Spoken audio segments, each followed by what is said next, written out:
Hello दोस्तों, स्वागत है आप सभी का संविदा इस यूट्यूब चैनल पर। दोस्तों, जैसा कि आप सभी लोग जानते हैं कि मेंस की लगातार एथिक्स की क्लास आपके सामने आ रही है। आज हम लोग देखने की कोशिश करेंगे कि मूल्यों के विकास में समाज की क्या भूमिका होती है। कल के सेशन में हमने चर्चा कर रखी है कि मूल्य क्या होते हैं, मूल्य कितने प्रकार के होते हैं, मूल्यों की विशेषता क्या है। ठीक है, और आज हम लोग देखने की कोशिश करेंगे। कल हमने देख लिया था कि मूल्यों के विकास में परिवार की भूमिका क्या है। आज हम लोग देखने की कोशिश करेंगे कि मूल्यों के निर्माण में समाज की भूमिका क्या है, और साथ ही साथ ये भी देखने की कोशिश करेंगे कि मूल्यों के निर्माण में शिक्षण संस्थानों की क्या भूमिका है। तो चलिए देखने की कोशिश करते हैं कि मूल्यों के निर्माण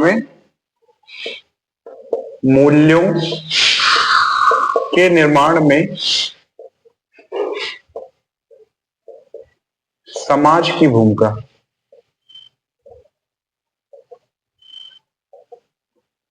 तो कल हमने बताया था कि परिवार की जो भूमिका है, जैसे मान लीजिए कोई बच्चा पैदा होता है तो 0 से 6 वर्ष तक की जो अल्पायु होती है उसमें परिवार का ज्यादा रोल होता है मूल्यों के विकास में या मूल्यों के निर्माण में।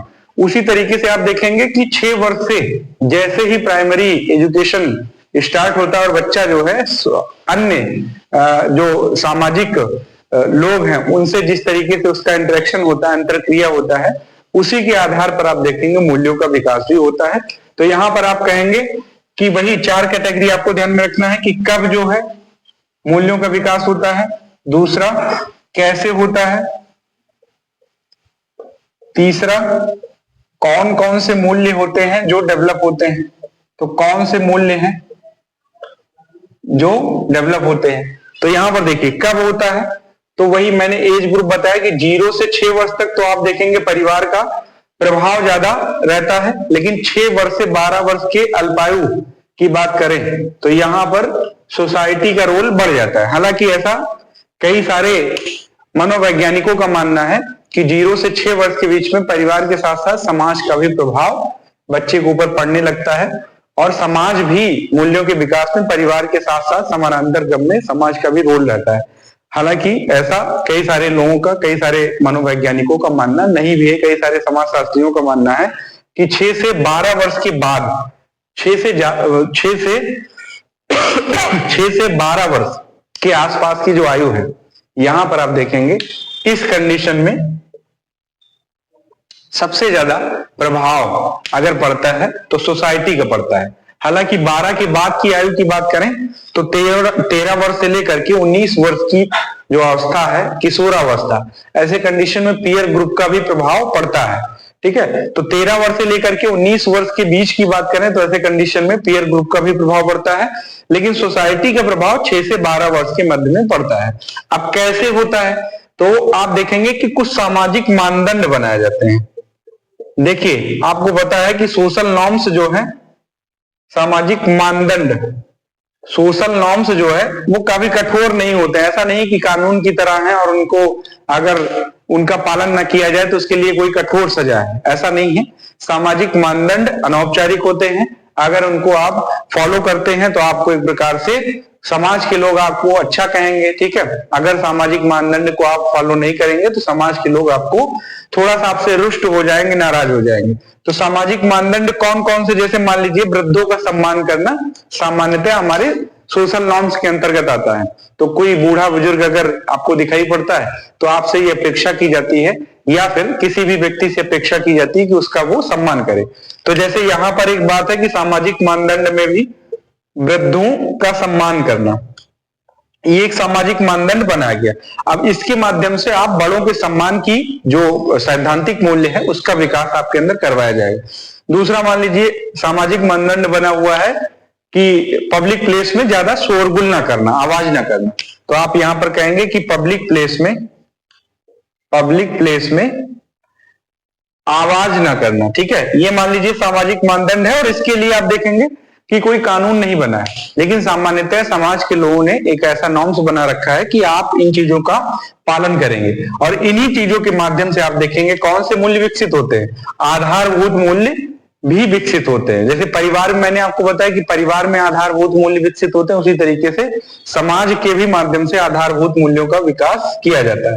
तो आधारभूत मूल्यों में आप देखेंगे कौन कौन से मूल्य आ जाएंगे, आधारभूत मूल्यों का विकास। इसमें कौन कौन से मूल्य आ जाएंगे भाई,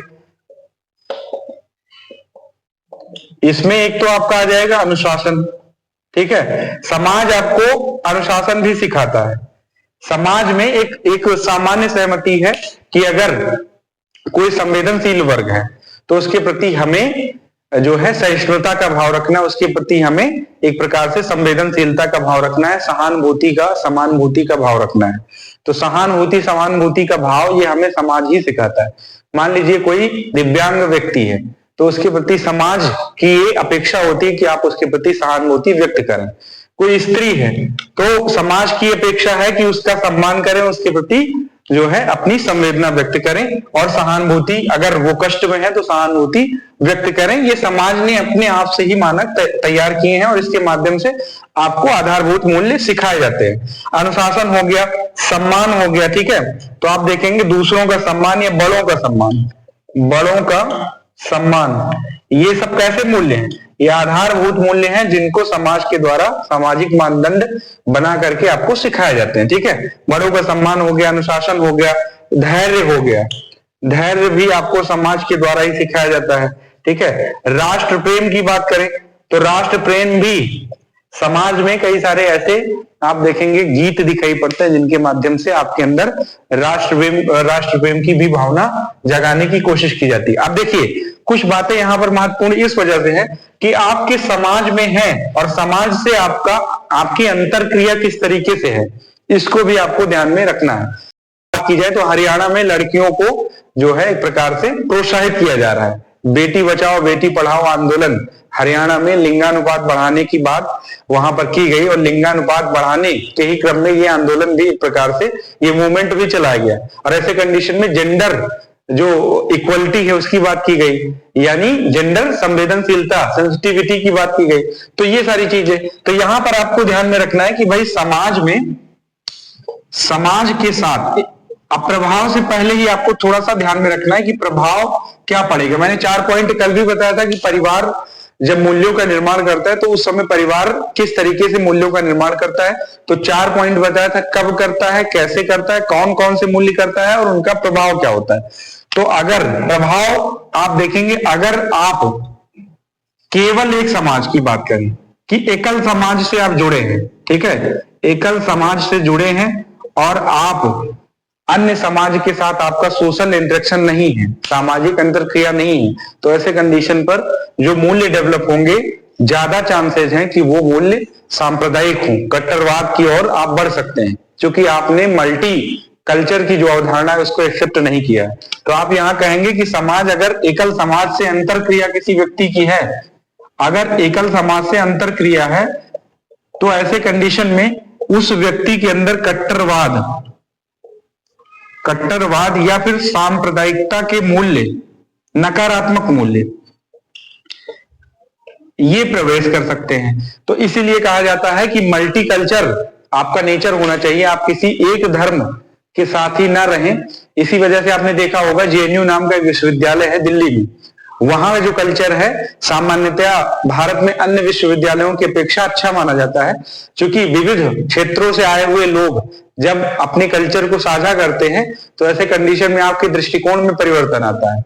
दृष्टिकोण के साथ साथ आपके सोचने समझने की क्षमता भी विकसित होती है और अन्य संस्कृतियों से, अन्य धर्मों की संस्कृतियों से, अन्य समाजों से आप परिचित होते हैं तो आपका जो दृष्टिकोण होता है वो संकीर्ण ना होकर के बृहत होता है। तो कहने का मतलब यह है कि अगर आपका समाज में जो अंतरक्रिया है वो एकल समाज से है तो ऐसे कंडीशन में कट्टरता और सांप्रदायिकता के मूल्य जो है बढ़ सकते हैं। लेकिन अगर आप देखेंगे कि यहाँ पर अनेक धर्मों से यहाँ पर समाज का तात्पर्य धर्म से भी आप ले सकते हैं कि एकल धर्म से है, तो अनेक धर्मों से अगर आपकी अंतरक्रिया है तो ऐसे कंडीशन में क्या होगा, ऐसे कंडीशन में आपके अंदर जो मूल्य डेवलप होंगे वो उदारवादी मूल्य डेवलप होंगे, यानी आप जो है कट्टर नहीं होंगे, आप लिबरल होंगे। आप इस बात को महसूस कर पाएंगे कि नहीं, हमें अपने धर्मों के साथ साथ दूसरे धर्मों का भी सम्मान करना चाहिए। तो जो प्रभाव हमने अभी आपको बताया कि इसका प्रभाव किस तरीके से समाज जो है, समाज सामाजिक जो वैल्यू डिसाइड होते हैं, समाज जिस तरीके से मूल्यों का निर्माण करता है, उसका प्रभाव क्या पड़ता है? तो प्रभाव डायरेक्ट है कि समाज से जिस तरीके से व्यक्ति जुड़ा होता है। बहुत सारे ऐसे व्यक्ति होते हैं जो घर से निकलते हैं बाहर और अपना काम करते हैं, फिर अपने घर में घुस जाते हैं। तो ऐसे व्यक्ति जो है दब्बू हो जाते हैं, क्योंकि जितना इंटरेक्शन आपका, जितना अंतर क्रिया लोगों से होगा, उतना ही आपके व्यक्तित्व का विकास होगा और चेतना का भी विकास होगा। तो आप देखेंगे कि सामाजिक अंतर क्रिया जितना अधिक होगा, उतना ही, ना केवल, यहां पर एक पॉइंट और समझने योग्य है, सामाजिक अंतर क्रिया, सामाजिक अंतर क्रिया अगर ये अधिक है तो ऐसे कंडीशन में इसके कई सारे प्रभाव दिखाई पड़ेंगे। इसके प्रभाव आप देखें, प्रभाव यहां पर पहला आप देखेंगे, चेतना आपकी विकसित होगी, चेतना जो है वो विकसित होगी। दूसरा, आप उदार होंगे। ऐसा हो ही नहीं सकता कि कोई व्यक्ति विविध प्रकार के धर्मों से मिले और वो अपने ही धर्म को केवल प्रायोरिटी दे, ऐसा नहीं हो सकता। आप कई सारे धर्म के लोगों से मिलेंगे तो आपकी उदारता का जो स्तर है, जो लेवल है, वो बढ़ा रहेगा। तीसरा, विकसित मानसिक अवस्था होगी, विकसित मानसिक अवस्था, और आधुनिकता के भी मूल्य आपके अंदर होंगे। चौथा, आधुनिकता के भी मूल्य आपके अंदर होंगे। इसका मतलब ये है कि आप रंग भेद, जातीयता जैसे जो नकारात्मक मूल्य हैं, उनसे आप बच जाएंगे। ठीक है, तो ये प्रभाव आप देखेंगे कि समाज का पड़ता है। जिस तरीके से व्यक्ति सामाजिक अंतर क्रिया करता है और उसी तरीके से व्यक्ति के ऊपर प्रभाव भी पड़ता है। अब जल्दी से हम लोग देख लेते हैं कि शिक्षण संस्थाओं की क्या भूमिका होती है मूल्यों के विकास में। और मैं दावे के साथ कह रहा हूं कि लगातार अगर आप सभी लोग क्लास देख रहे हैं तो पूरे यकीन के साथ मैं कह रहा हूं कि आपसे मेंस का क्वेश्चन तो नहीं रुकना चाहिए, पक्का आप सॉल्व कर ले जाएंगे। ठीक है, मूल्य क्या होते हैं, अभी आगे हम लोग देखेंगे कि नैतिकता और धर्म में किस तरीके से अंतर है और किस तरीके से चीजें जो है नैतिकता और धर्म के बीच में जुड़ी हुई हैं। अब मूल्य